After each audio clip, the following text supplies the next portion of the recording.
Muito bem, voltamos nesta manhã a Mateus capítulo 5. Mateus capítulo 5, hoje vamos concentrar-nos no texto dos versículos 10 até ao versículo 12. Em 2020, no ano tão famoso da pandemia, nós vivemos tudo aquilo que aconteceu naquela época, mas também, de alguma forma, na nossa cidade de Lisboa, mas de uma forma mais especial nos Estados Unidos, talvez um pouco também no Brasil, em muitas cidades da Europa, brotou aquilo que foram conhecidos como os motins BLM, Black Lives Matter. Esses motins destruíram nas cidades dos Estados Unidos muitos negócios e também muito caos surgiu em muitos lugares da sociedade. Mas no meio de toda essa confusão surgiu uma história que me inspirou como crente e também como pastor. É a história da família Riesgo. Os Riesgo vieram de Cuba, fugiram por causa da ditadura, emigraram para os Estados Unidos, estabeleceram-se na cidade de Chicago. E ali os pais compraram uma mercearia, também um prédio, e viveram na parte de cima dessa mercearia por muitos anos. Os irmãos Riesgo, infelizmente, no crescimento deles dentro da cidade de Chicago, começaram a andar em más companhias. E um dos irmãos, o irmão mais velho, começou então a roubar. De roubar passou a uma vida de grande imoralidade. Também em grande idolatria. Ele orava ao sol, orava à lua. E então ele decidiu deixar a casa dos seus pais e foi viver para a cidade de São Francisco. Ali ele entregou-se à homossexualidade. Bem, a mãe começou a ver todas estas coisas do seu filho e, preocupada e como uma boa latina, foi ter com o seu filho e disse: não te dou mais dinheiro, tens que voltar para casa e trabalhar connosco. E foi assim, ele voltou para casa, porque não trabalhava na cidade de São Francisco. E então começou a trabalhar com os seus pais. Mas algo aconteceu que chamou a atenção deste jovem. O nome dele era Juan Riesgo. Ele olhou para o seu irmão e percebeu que o seu irmão estava diferente. Não era mais aquele amigo que ele tinha outrora para roubar, para andar em más companhias. Agora ele falava de Cristo o tempo todo, ia para a igreja, queria que a família fosse com ele para a igreja. A vida era diferente. E a mãe de Juan via esta diferença entre o filho mais novo e a vida de Juan e disse: não, vamos todos para a igreja. E assim foram todos para a igreja. Ali, Juan ouviu o Evangelho. Ele viu a vida das pessoas transformadas. E ele entregou-se a Cristo. Arrependeu-se do seu pecado e passou a ser um crente. Estas são as palavras do seu pastor na altura. Deus abriu-lhe o coração e trouxe-o para si. Cristo começou a fazer uma obra no seu coração para o tornar num discípulo sincero. Ele começou a trazer outros para a igreja e provavelmente no seu primeiro ano ele trouxe mais pessoas à igreja do que qualquer outra pessoa no nosso tempo de pastorado em Chicago. Juan começou a trabalhar duro no negócio da sua família. Começaram um restaurante em vez da mercearia. E este restaurante teve tanto sucesso, mas tanto sucesso, que tornou-se num restaurante mais conhecido, que tinha mais estrelas na cidade de Chicago e um dos mais conhecidos em todo o país dos Estados Unidos. Aliás, a família Riesgo fez várias parcerias por causa deste negócio, por causa deste restaurante com a Adidas. A Nike fez uns ténis especiais para o negócio da família e muitos outros negócios envolveram-se com ele. Era uma pessoa agora muito famosa, mas sem abandonar a Cristo. Todas as pessoas que iam ao restaurante dos Riesgo diziam: eles servem-nos como se nós fôssemos da sua própria família. E Juan dizia: nós servimos cada pessoa como se estivéssemos a servir a Cristo. Mas de repente veio a morte de George Floyd. E com a morte de George Floyd veio todos aqueles motins nas cidades. E agora havia uma grande pressão nas redes sociais para que todos os negócios pudessem colocar nos seus perfis toda uma imagem negra ou o punho dos BLM. Todos tinham que aderir a esta mensagem para não serem considerados racistas. Então todos começaram a aderir. E de repente, quando as pessoas olhavam para um feed nas redes sociais, viam que todos os negócios estavam a negro, menos um. O restaurante da família Riesgo. E as pessoas começaram a comentar. O que é que se passa com vocês? Não vão aderir a esta mensagem? Por acaso vocês são racistas? Esqueceram-se que vocês são cubanos, latinos? Não vão fazer nada? Não vão dar dinheiro aos BLM? E eles ficaram em silêncio, não disseram nada por alguns dias. Até que a pressão aumentou, até que eles, finalmente, colocaram uma mensagem nas redes sociais. E esta foi a mensagem. Acreditamos que todas as vidas são importantes, porque todas as vidas são feitas à imagem de Deus. Boom! Explodiu as redes sociais. Ameaças de morte nos comentários. Ameaças de arder o restaurante e a casa da família. Ameaças à família de Juan. A família Riesgo viu a sua vida dar completamente a volta. As pessoas apareceram à porta do restaurante, pintaram o edifício de negro, colocaram um punho BLM nas paredes do restaurante, fecharam o restaurante. E esta família, que tinha poucos meses, Juan tinha poucos meses de ser crente, foi obrigada a deixar a cidade de Chicago. Há 2000 anos atrás, o Senhor Jesus está no monte da Galileia, está diante de uma multidão de pessoas que o segue há poucos meses e que alguns deles acreditam que Jesus é o Messias. A estes, o Senhor Jesus tem uma mensagem muito importante. E para nós também, 2000 anos depois. Notem, Mateus 5, versículo 10 até o versículo 12. Bem-aventurados os perseguidos por causa da justiça, porque deles é o reino dos céus. Bem-aventurados sois quando por minha causa vos injuriarem e vos perseguirem e mentindo disserem todo o mal contra vós. Regozijai-vos e exultai, porque é grande o vosso galardão nos céus, pois assim perseguiram os profetas que viveram antes de vós. Até aqui a leitura da palavra de Deus. Vamos orar. Senhor, nós te rogamos graça para este momento, para entender a tua palavra. Ilumina o nosso coração. Usa o teu Santo Espírito mais uma vez para ensinar o teu povo a tua verdade. E que nesta manhã possas trazer certeza, garantia a todos os que estão nesta sala de que te pertencem, de que são teus filhos. E, Senhor, edifica a tua igreja, que ela possa ser corajosa e fiel até ao fim. Assim nós oramos, no nome do Senhor Jesus. Amém.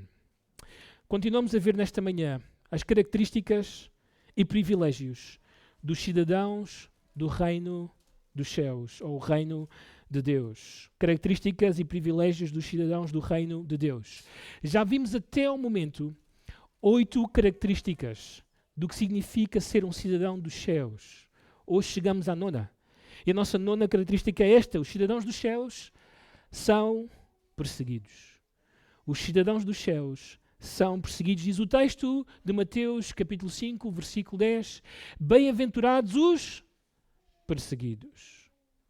Todas as bem-aventuranças até este momento descrevem o caráter, as ações daqueles que são salvos. E isto significa que ser perseguido está no mesmo patamar de ser pobre de espírito ou ser misericordioso. É exatamente aquilo que nós esperamos ver na vida de todos os crentes. Devemos lembrar que aquilo que o Senhor Jesus descreveu até este momento é totalmente contrário ou oposto àquilo que nós vemos no mundo, ao espírito do mundo. Os pobres de espírito são contrários ao espírito orgulhoso, ao coração orgulhoso dos homens deste mundo.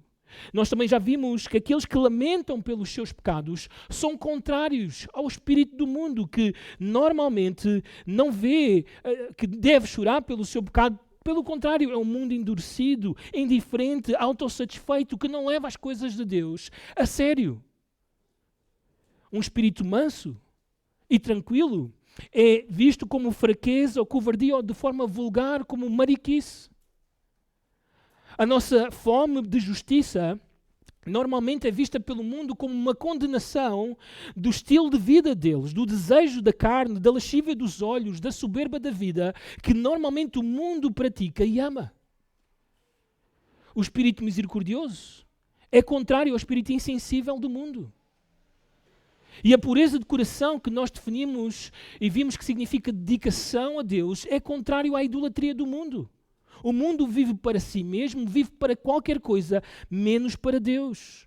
O ser pacificadores não é facilmente tolerado pelo mundo que é contencioso. É por isso, por todas estas características, que o crente é perseguido. Por 3 vezes, nesta secção do texto, o Senhor Jesus diz que os crentes são perseguidos. A palavra é literalmente ser assediado, tornar-se objeto de assédio, de ataque sistemático, por causa, de uma forma normalmente específica no texto bíblico, por causa das crenças religiosas dos cristãos. Uma tradução literal podia ser esta: bem-aventurados os assediados. Neste texto, o Senhor Jesus vai dar-nos várias verdades sobre a perseguição, sobre o que significa a perseguição para nós, os cristãos. Então, os cidadãos dos céus são perseguidos, esta é a primeira verdade, de forma inevitável. Os cristãos, os filhos de Deus, aqueles que pertencem ao reino de Deus, são perseguidos de forma inevitável. Notem o texto outra vez, de Mateus, capítulo 5, versículo 10. Bem-aventurados perseguidos. Notem o versículo 11. Bem-aventurados sois quando vos perseguirem. Mais à frente diz o texto.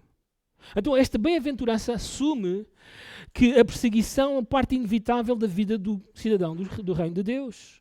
Aliás, o versículo 11 usa esta partícula, esta palavra quando, em vez de usar a palavra se, a condição se, mostrando que é inevitável, vai acontecer a perseguição na vida dos crentes. Aliás, o apóstolo Paulo disse o seguinte: ora, todos quantos querem viver piedosamente em Cristo Jesus serão o quê? Perseguidos. E os únicos que podem ser piedosos nesta terra são os cristãos, mais ninguém. Se tens lido a tua Bíblia, tu sabes que desde o início da história da humanidade, todo aquele que se propôs a viver de forma piedosa, e isto significa devoção a Deus, foi perseguido. Foi assim desde Abel. O Dr. Pink diz o seguinte: é a inimizade da serpente, ativa desde os dias de Abel contra a semente santa. A maioria das nossas versões das Bíblias começa o texto por dizer bem-aventurados os perseguidos. Mas isto não reflete bem a forma verbal do texto. Porque a forma verbal seria algo mais assim: bem-aventurados os que têm sido perseguidos. Isto parece que o Senhor Jesus está a olhar para trás e a fazer-nos pensar em todos os profetas que na antiguidade, quando falaram de Deus, quando proclamaram a verdade de Deus, foram perseguidos. Ou talvez o Senhor Jesus esteja a trazer à memória daqueles que estão a ouvir a perseguição de Herodes à sua própria pessoa e de como ele matou uma série de bebês em Belém por causa do Messias. Ou talvez da prisão de João Batista, que já tinha acontecido. Ou talvez não temos o registro, talvez porque o Evangelho de Mateus não está numa ordem cronológica, algum tipo de perseguição que aconteceu aos discípulos do Senhor Jesus que estão a ouvir esta mensagem. Nós sabemos que o Senhor Jesus estava na Judeia antes do Sermão do Monte e que ele teve que deixar a Judeia porque os fariseus ouviram que eles faziam mais batismos do que João Batista e provavelmente houve uma perseguição, foram atrás dele e ele teve que sair dali. Não sabemos. O que sabemos é que é inevitável a perseguição na vida dos crentes. E esta perseguição, notem os detalhes que o Senhor Jesus dá ao longo do Evangelho de Mateus. Mateus capítulo 10, versículo 23. Diz o texto: quando porém vos perseguirem numa cidade, fugi para outra, porque em verdade vos digo que não acabareis de percorrer as cidades de Israel até que venha o Filho do Homem. Em Mateus capítulo 23, nesta mensagem dura do Senhor Jesus aos fariseus, e ele diz esta mensagem olhando muito provavelmente para os seus discípulos.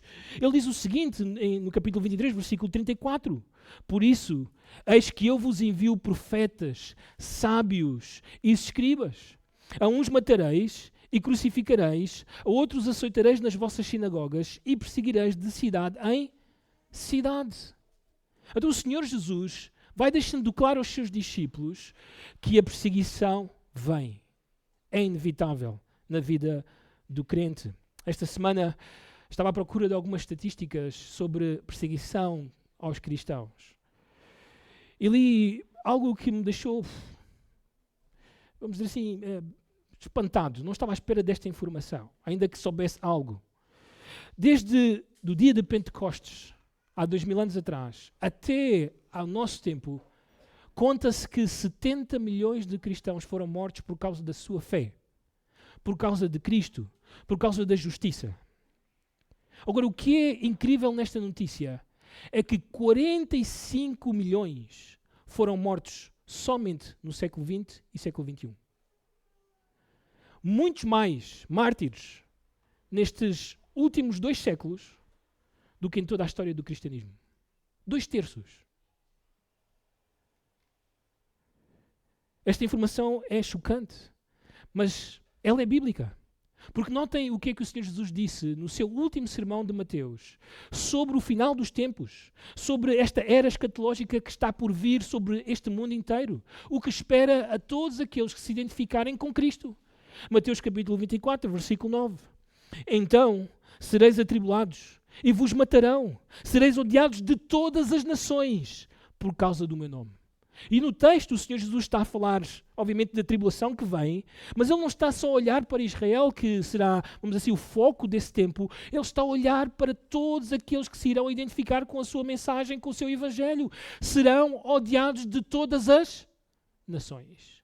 Por isso nós estamos espantados que a perseguição vá aumentando e aumentando e aumentando, porque nos aproximamos do fim. Além disso, as palavras do Senhor Jesus são chocantes. Elas vão, como sempre, em contra daquilo que eles sempre ouviram nas sinagogas. A tradição dos judeus. Para os rabinos daquele tempo, perseguição era uma maldição divina. Então podem imaginar, ali no Sermão do Monte, o Senhor Jesus diz: bem-aventurados os perseguidos. O choque. As pessoas a murmurar, como? Não foi isto que o rabino José disse? Os rabinos ensinavam, por exemplo, Deuteronômio capítulo 28, versículo 45. Todas estas maldições virão sobre ti e te perseguirão e te alcançarão, melhor dito, até que sejas destruído, porquanto não ouviste a voz do Senhor teu Deus para guardares os mandamentos e os estatutos que te ordenou. Este é o capítulo famoso das maldições. Perseguição sobre o povo de Deus. Então aqui os rabinos diziam, se alguém está debaixo da perseguição, é porque abandonou a lei de Deus, logo a maldição de Deus veio e há perseguição na vida desta pessoa. Aliás, os rabinos iam um pouco mais longe. Usavam o Salmo 23 para dizer em que momento é que o povo de Deus podia dizer que estava em bem-aventurança, que tinha a bênção de Deus.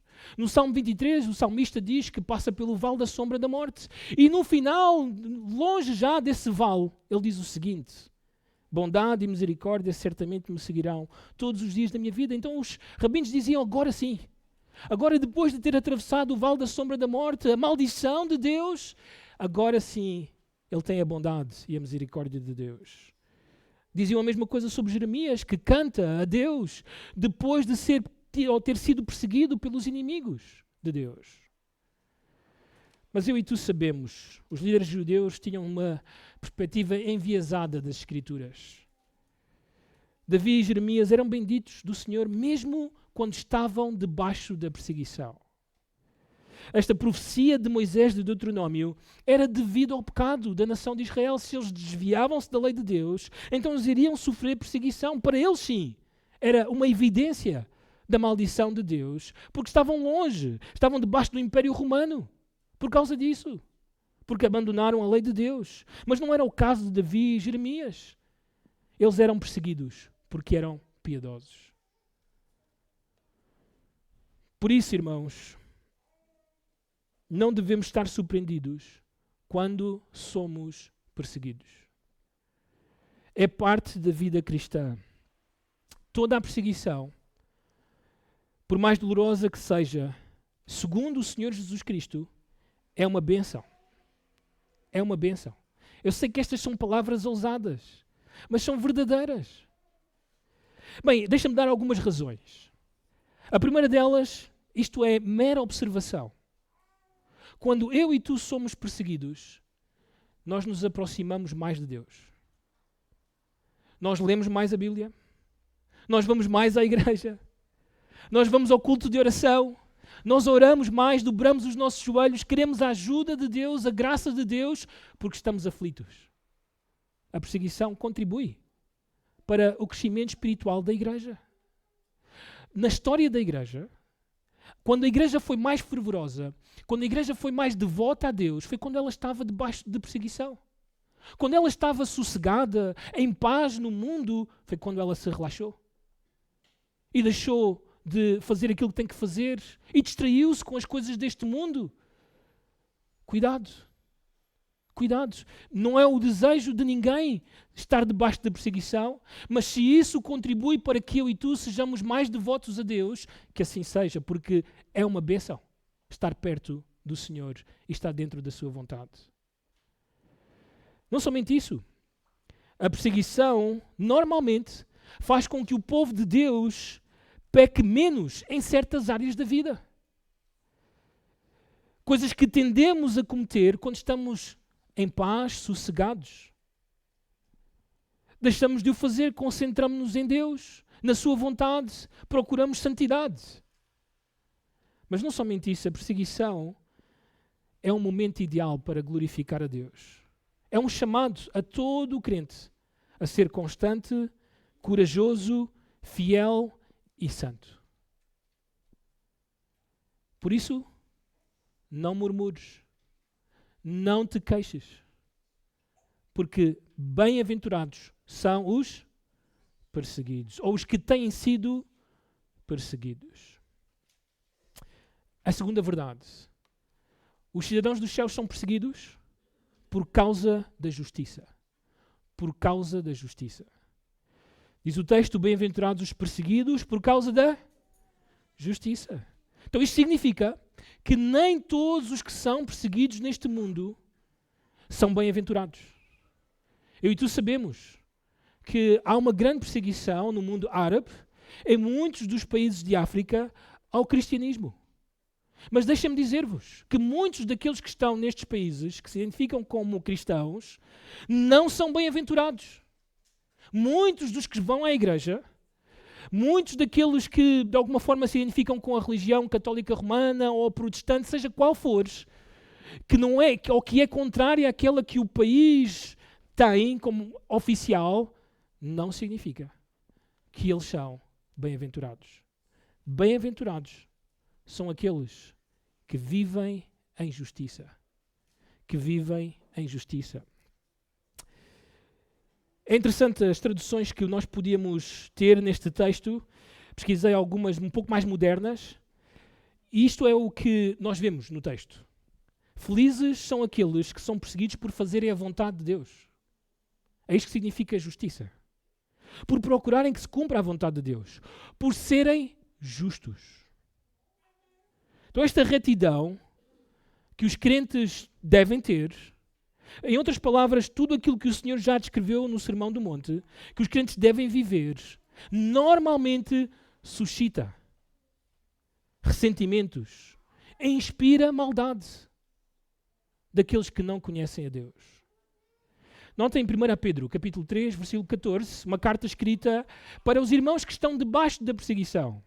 Diz o texto, mas ainda que venhais a sofrer por causa da justiça, bem-aventurados sois.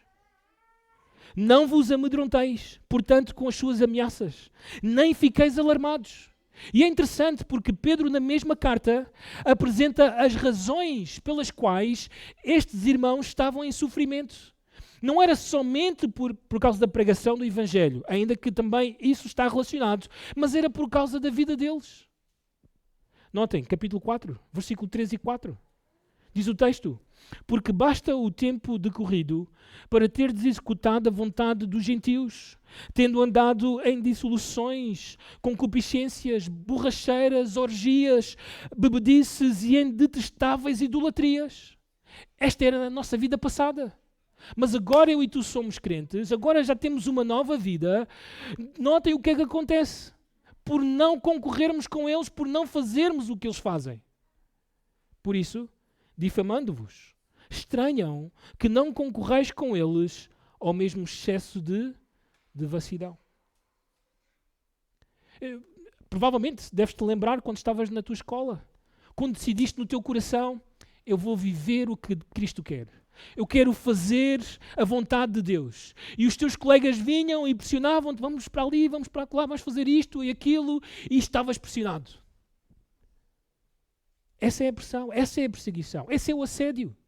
Ou talvez agora no contexto do teu trabalho, os teus colegas querem fazer algumas coisas que tu sabes, que podem ferir o teu casamento, que podem ferir a tua comunhão com Cristo, a tua vida cristã, e estás numa tensão.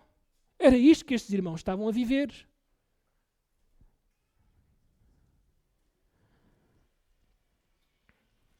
Pedro descreve os crentes determinados a viver como Cristo viveu.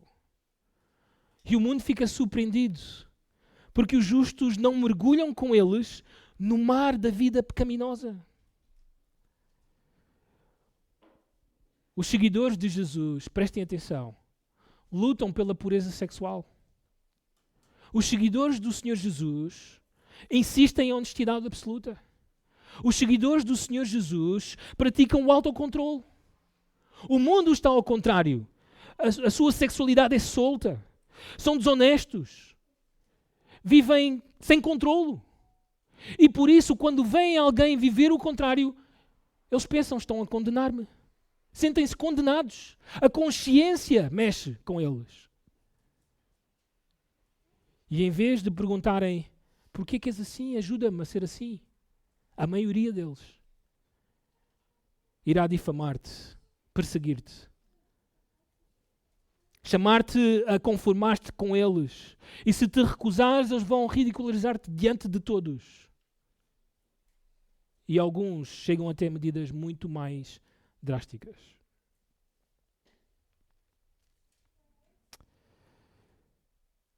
Durante um período da vida do famoso pregador Charles Spurgeon, ele estava a receber muitas críticas de outros pastores, também muitas críticas dos ímpios. Isto causou stress e depressão neste homem. E ele então deitava-se triste na sua cama, a sua esposa via a sua tristeza e ela decidiu fazer algo para ajudá-lo. Ela escreveu as bem-aventuranças num papel e colocou no teto da cama, onde eles dormiam. Então ela queria que Spurgeon de manhã lesse aquelas bem-aventuranças e quando se deitasse, visse outra vez aquelas bem-aventuranças, para que ele se lembre que todos aqueles que querem viver de forma justa, todos aqueles que querem ser ou fazer a vontade de Deus, querem ser justos, irão ser perseguidos. É o preço. É parte da vida cristã. Só estes é que são bem-aventurados. Sabem, eu acredito que este é o momento da bem-aventurança, esta de uma forma específica, que mais deve tocar o teu coração. Pedro alerta sobre isto. Infelizmente, há crentes que sofrem por causa dos seus pecados. Há crentes que sofrem por causa das suas más decisões. Há crentes que estão a sofrer as consequências por aquilo que fizeram. Mas ele diz que ninguém sofre assim. Que o nosso sofrimento seja por causa da justiça, de fazer a vontade de Deus. Outra verdade que vemos neste texto. Os cidadãos dos céus são perseguidos por causa de Cristo. Os cidadãos dos céus são perseguidos por causa de Cristo. Há uma ligeira diferença. Também o texto diz aqui, o versículo 11, bem-aventurados sois quando por minha causa, diz o texto. E há uma ligeira diferença entre este momento e a justiça que o Senhor Jesus mencionou antes. Há uma relação, sem dúvidas, não é? Ser justo é viver como Cristo viveu. Mas ser justo fala mais do nosso comportamento, da nossa conduta, da nossa prática. Aqui o Senhor Jesus parece estar a mencionar a proclamação da sua pessoa, o anúncio de quem Ele é, o anúncio daquilo que Ele fez pelo seu povo. É falar acerca de Cristo, é evangelizar, é proclamar a sua verdade. Lembram-se dos riesgo? Todas as vidas são importantes, porque todas as vidas foram feitas à imagem e semelhança de quem? De Deus. E esta verdade, como ele disse, soltou o inferno sobre a família dele. É por causa da verdade de Deus, a verdade de Cristo. Aliás, em outros momentos em que este sermão é falado, é escrito, por exemplo, o capítulo 6 de Lucas, versículo 22, o Senhor usa a expressão por causa do Filho do Homem. Um termo técnico muito importante, porque ele relaciona o Senhor Jesus àquele Filho do Homem que aparece em Daniel capítulo 7, a quem o ancião de dias entrega o domínio sobre todas as coisas. E aí iam os discípulos de cidade em cidade dizendo a todos: Jesus é o Filho do Homem. Jesus é o Filho do Homem. Era um termo cristológico divino. E sabemos que foi isso que em última instância condenou o Senhor Jesus à cruz do Calvário. Porque quando o sumo sacerdote lhe perguntou: diz-nos quem tu és, ele disse: sou o Filho do Homem. E tu irás ver um dia ele a chegar nas nuvens. Foi isto que o condenou, porque o Sinédrio considerou blasfémia a sua declaração. O Senhor Jesus, no Mateus capítulo 10, versículo 22, ele disse: sereis odiados de todos por causa do meu nome. Esta expressão que aparece tantas vezes nas nossas escrituras falam do caráter de Jesus, da pessoa do Senhor Jesus. Jesus é uma pessoa controversa. Falar dele, como a Bíblia se expressa, é uma espada no mundo. E vai trazer problemas para nós. Todos aqueles que forem perseguidos por causa dele são bem-aventurados. Conta-se a história que 100 anos depois deste sermão do monte, Tertuliano, um dos pais da igreja, pregava este sermão. Um homem de negócios aproximou-se dele e disse-lhe o seguinte: tenho um problema. O que é que eu posso fazer? Os meus interesses comerciais e o cristianismo estão em conflito. Eu tenho que viver. Tertuliano olhou para ele e disse-lhe: tens de viver? Quando se trata de escolher entre a tua vida e Cristo, o cristão sempre irá escolher a Cristo. Sempre. Então, como é que tu estás na tua evangelização? Tens falado aos teus colegas de Cristo? Aos teus vizinhos? Aos teus familiares? Ou estás com medo de que eles falem mal de ti, te persigam, te desprezem por causa de Cristo? A próxima verdade do texto: os cidadãos dos céus são perseguidos de diferentes maneiras. São perseguidos de diferentes maneiras. Notem o versículo 11 ainda. Por causa de Cristo, ou por minha causa, vos injuriarem e vos perseguirem, e mentindo disserem todo o mal contra vós. Temos aqui 3 formas de perseguição ou de assédio na vida do cristão. A primeira delas é injuriar. Literalmente significa insultar. Ser insultado significa que os oponentes da justiça cristã e do Evangelho irão verbalmente desprezar-te, zombar de ti, envergonhar-te publicamente. Foi isto que o Senhor Jesus viu na sua própria vida. Chamaram-lhe de samaritano, que tem demónio, que era um bastardo. Este verbo, aliás, insultar, aparece várias vezes no momento em que o Senhor Jesus está pendurado na cruz do Calvário. Romanos e judeus a insultarem por todos os lados. A pergunta é, porquê é que as pessoas usam insultos? Ontem, a minha esposa queria ver um pequeno debate que normalmente gostamos de ver de um pastor norte-americano na rua. Ele sai à rua para evangelizar. E ele estava num pequeno rally, vamos chamar assim, sobre o aborto, abolir o aborto. E duas feministas aproximaram-se do microfone e começaram a discutir com ele sobre isso. E então estávamos a ouvir, as miúdas estavam todas lá na sala a brincar, também a Lorena estava a ouvir um pouco aquilo que estávamos a ouvir, e de repente estas miúdas começaram a insultar, a dizer asneiras. Só vi a minha esposa atrapalhada com o comando, tentar desligar aquilo. Porquê que as pessoas fazem isso? Porquê que insultam?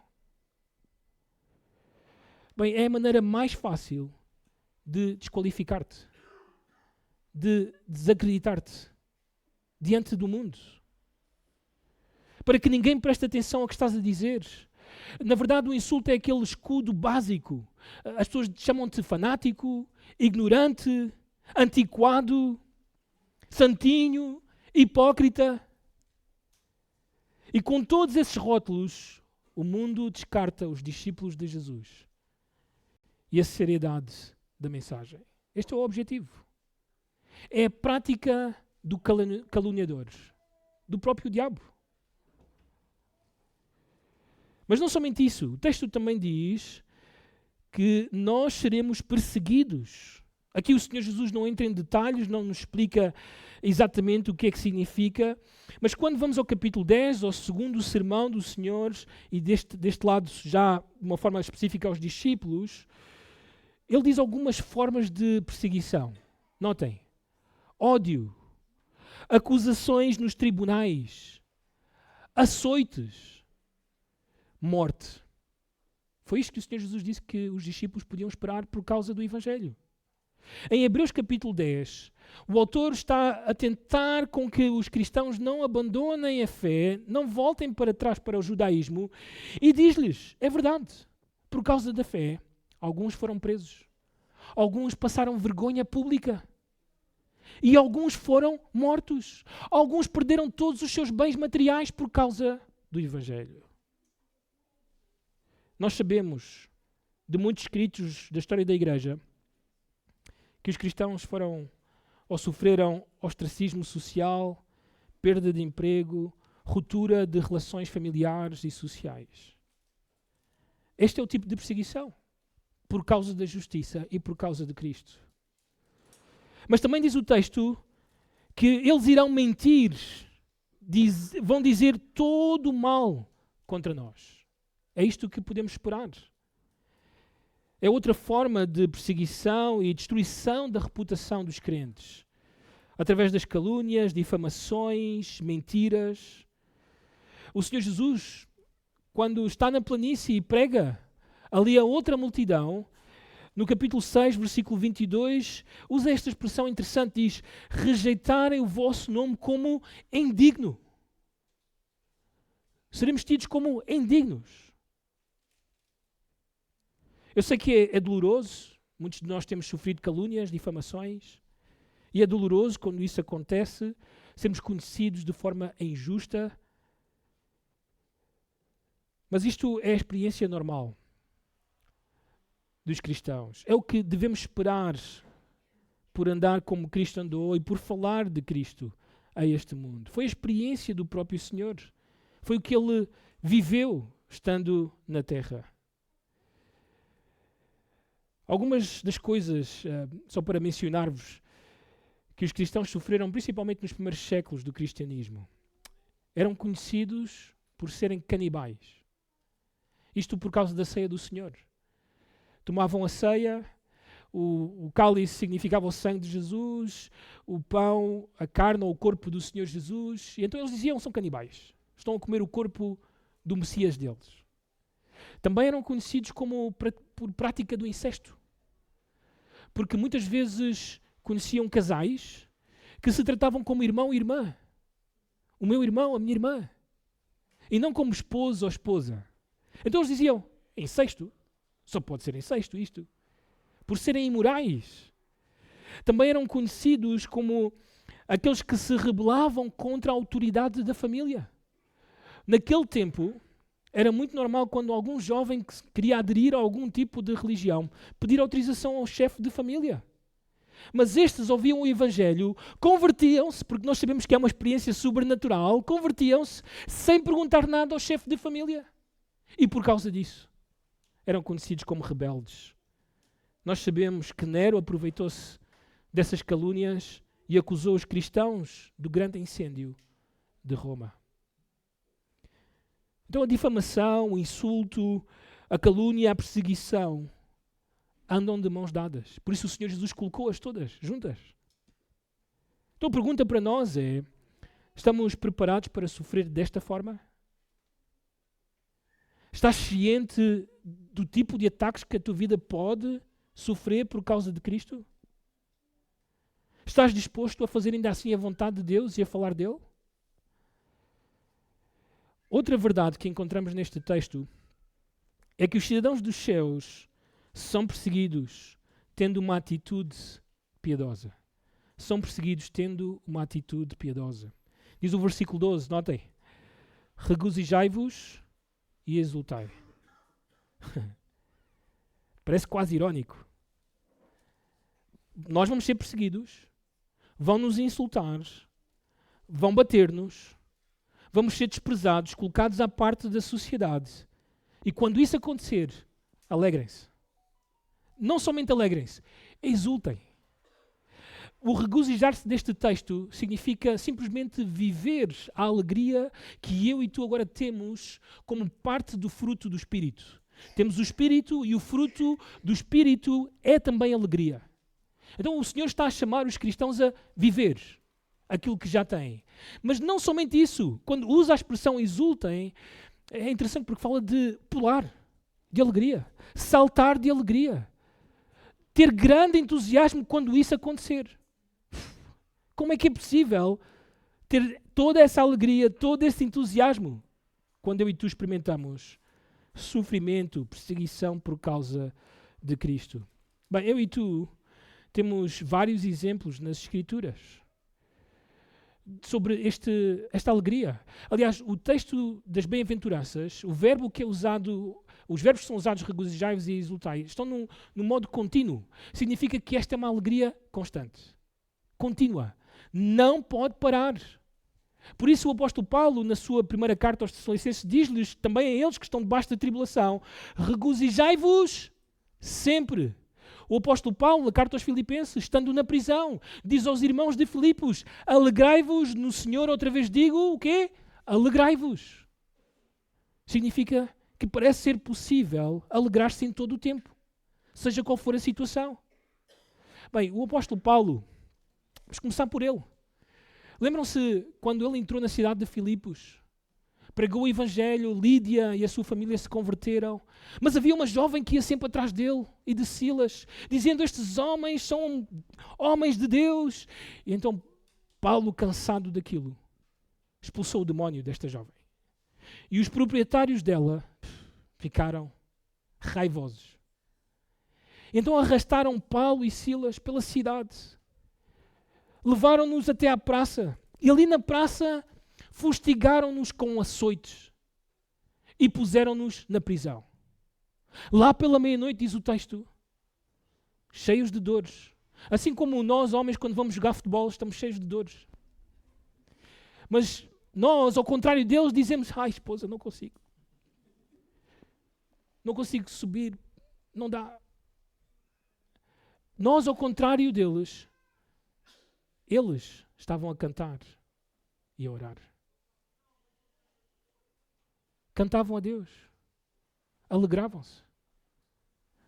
Aliás, em Atos capítulo 5, os apóstolos são levados pela segunda vez ao Sinédrio, depois de terem sido ameaçados de não falar no nome de Cristo. E ali no Sinédrio, eles continuam a dizer, não, nós não vamos parar, não podemos parar de falar de Jesus. E então eles levam açoites. Sabem quantos açoites cada um deles levou? 39 chicotadas. Quando eu era pequeno, levava 5 cintadas da minha mãe e desmaiava. Eles levaram 39. E quando terminou, eles saíram do sinédrio, sem dúvidas, com dores, lágrimas de dores. Mas sabem o que é que o texto diz? Que saíram alegres por sofrer por causa de Cristo. Significa que é possível ter alegria, entusiasmo, quando eu e tu estamos a sofrer, quando eu e tu estamos debaixo de perseguição.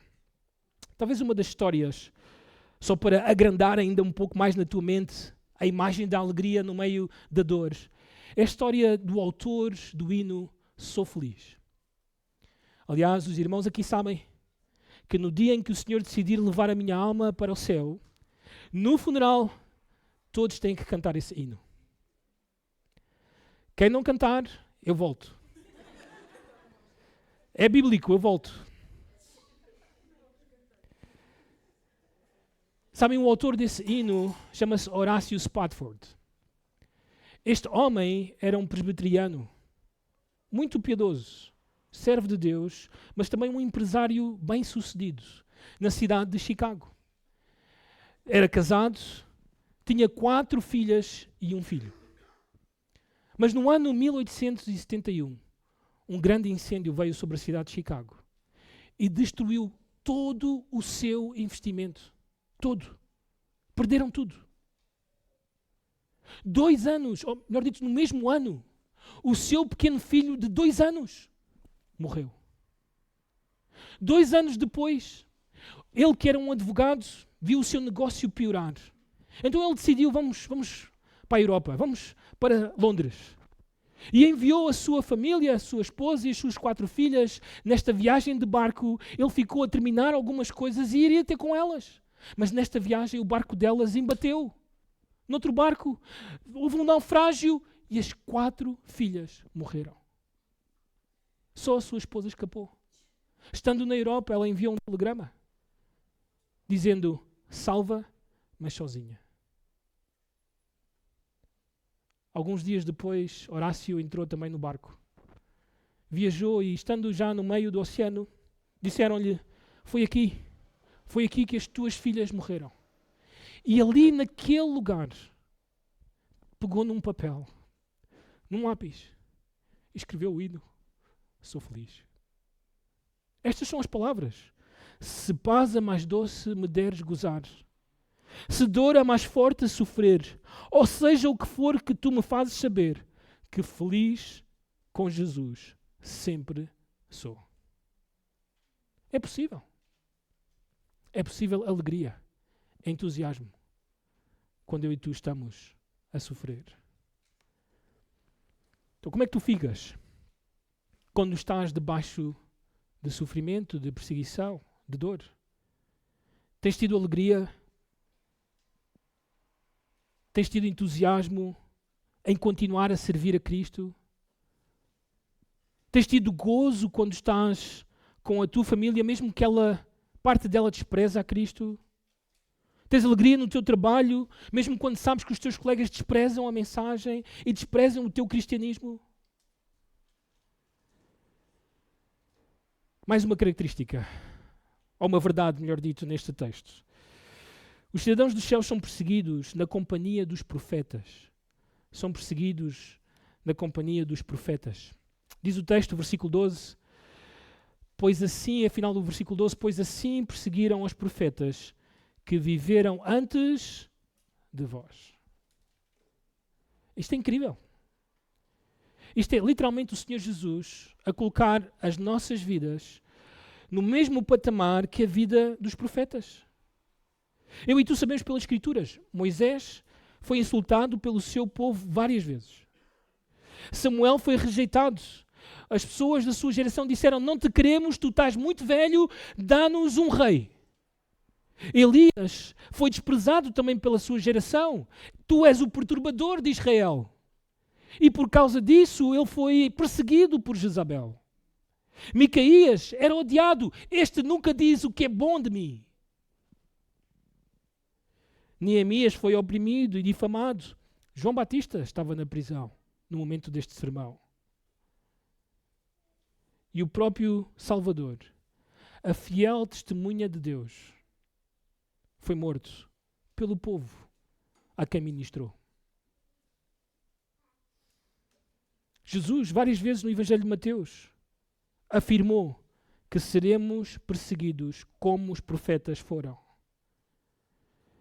Então, ao tratar dos seus seguidores da mesma forma que tinham tratado os profetas, os perseguidores, sem se darem conta, estavam a elevá-los ao mesmo patamar dos profetas de Deus.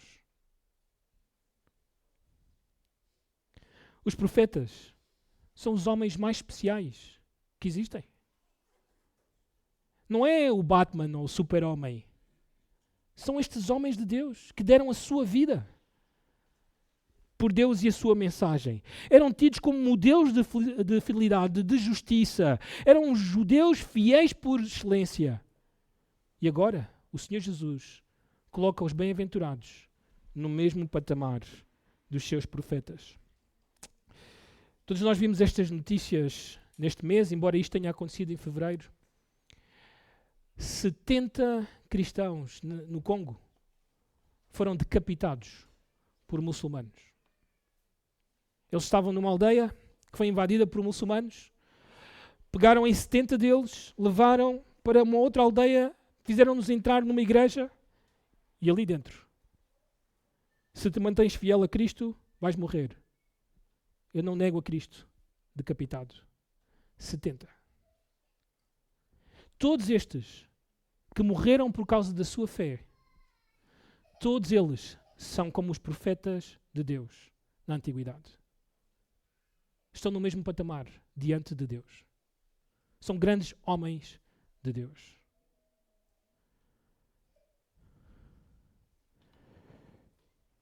Notem Mateus capítulo 10, versículo 41, na tela. Quem recebe um profeta no caráter de profeta receberá o galardão de quê? De profeta. De profeta. Para terminar, os cidadãos dos céus são perseguidos, mas terão galardão. Os cidadãos dos céus são perseguidos, mas terão o quê? Galardão. Diz o versículo 10, a parte final, porque deles é o reino dos céus.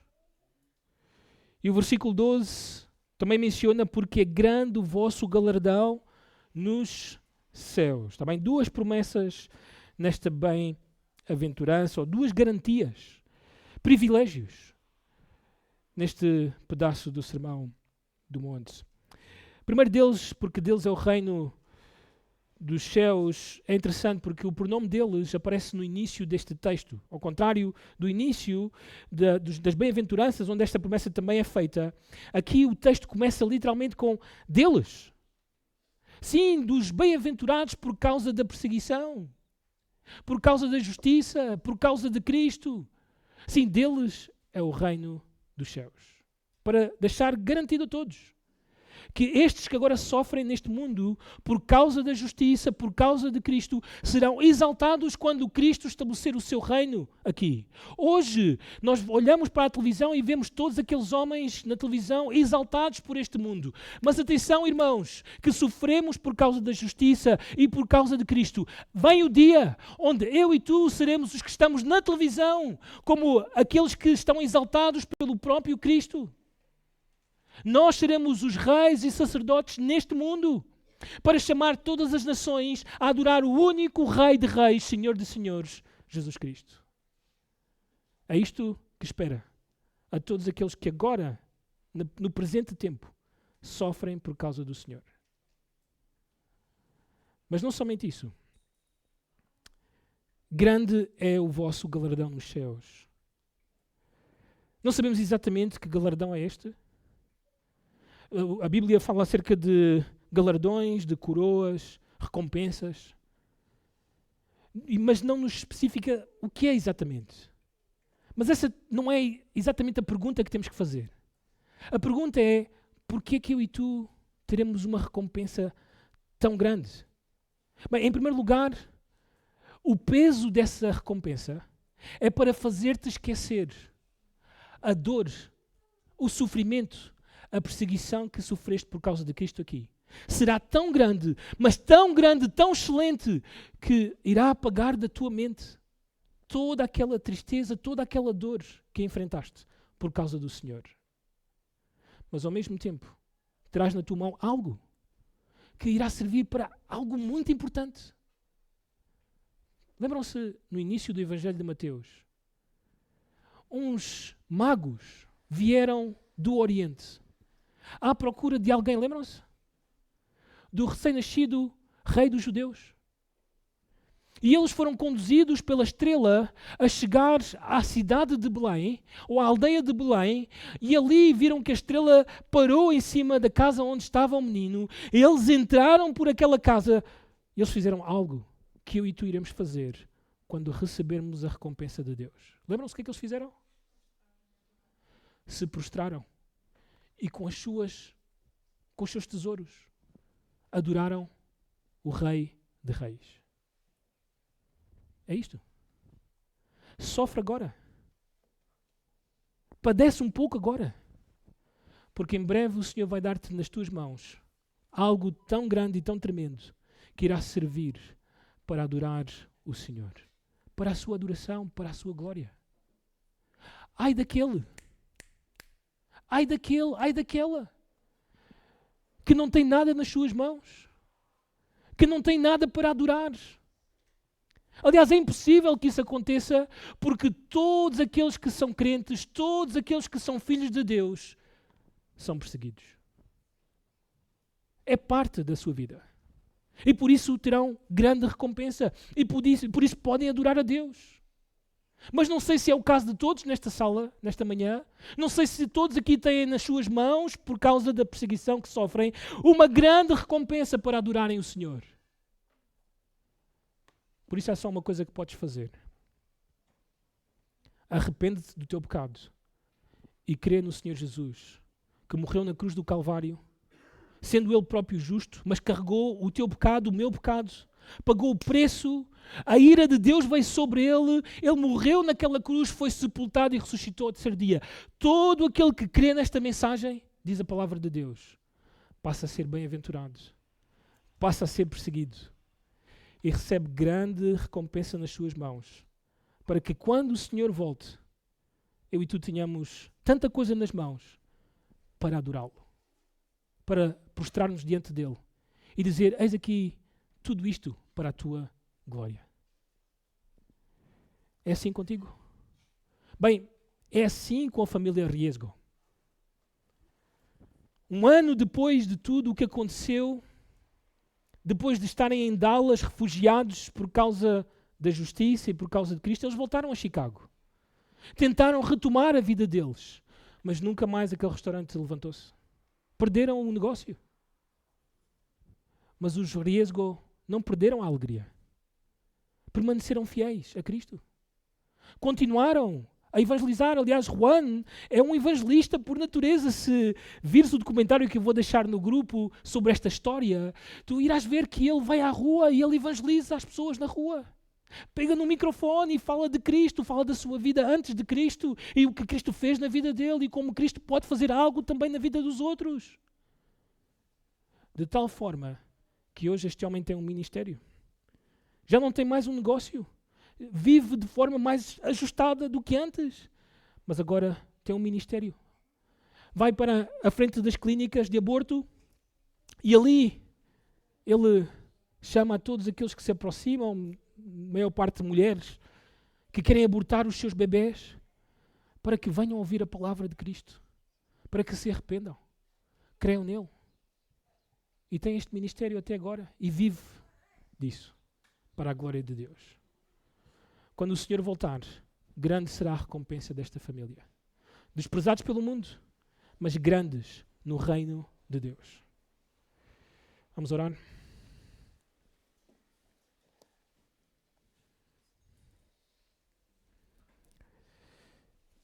Pai maravilhoso, nós te louvamos pela tua verdade. Te louvamos porque grande é o nosso Cristo, grande é o nosso Salvador e grande é o amor que Ele tem por nós. Ele deu a sua vida, Ele sofreu no nosso lugar para dar-nos vida eterna, o perdão dos nossos pecados, para reconciliar-nos contigo, Senhor. Mas Deus, agora este é o chamado de padecer por Cristo, de sofrer por Cristo, de ser perseguido, difamado, caluniado por causa da justiça, por falar de Jesus aos outros. Senhores, que toda a tua igreja, que todos aqueles que são membros da tua igreja, que nunca na vida deles tenham vergonha de sofrer por Cristo. Que nunca fujam de sofrer por Cristo. Mas, senhores, levanta a tua igreja para viver de forma justa e para falar de Cristo àqueles que estão à sua volta. E lembra-nos que quando estamos a sofrer, é uma bênção que vem da tua parte, para que possamos continuar a crescer e para que sejamos recompensados eternamente. Senhores, aqui estamos. Usa as nossas vidas. No nome do Senhor Jesus. Amém.